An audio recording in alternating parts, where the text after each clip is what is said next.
Je voudrais interpeller le ministre et l'ensemble du gouvernement sur la situation de l'école tchadienne. L'école tchadienne, elle est malade. Hier, on parlait de la baisse des niveaux, mais aujourd'hui, on ne parle plus de la baisse des niveaux, mais on parle de l'absence de niveaux. Parce que les conditions de travail dans les écoles tchadiennes sont extrêmement désastreuses. C'est catastrophique.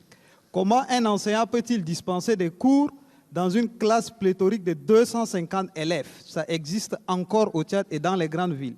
J'invite monsieur le ministre qui conteste les statistiques de descendre un jour dans les lycées et il va constater. Les élèves s'assiedent à même le sol.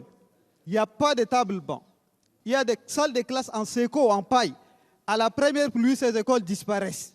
Et ces écoles ne peuvent pas ouvrir les portes le jour de la rentrée parce qu'il faudrait que les parents se constituent pour construire les hangars. Les enseignants sont très maltraités, monsieur le ministre.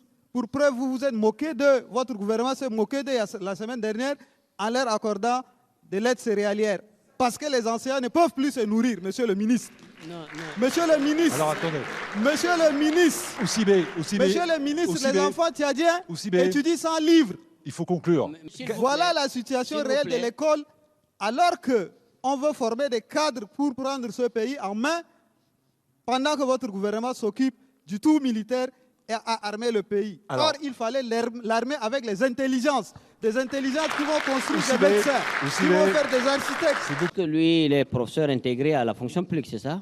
Les enseignants au Tchad ne sont pas les moins payés dans la CEMAC ou bien dans le Sahel. Moi, je suis entré à l'école en 1982, ici à l'école Bololo.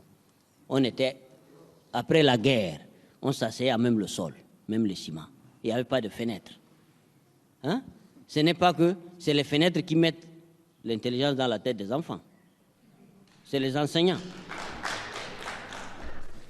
Le gouvernement fait des efforts. Nous faisons des efforts. Chaque jour que Dieu fait, nous faisons des efforts. Et les 250 élèves par classe, monsieur le ministre?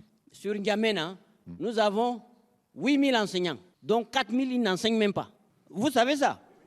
Donc ils n'enseignent pas, ils prennent les salaires, ils font du commerce. Voilà. Donc lui-même, il est ici. Je me demande pourquoi il n'est pas à Bongor.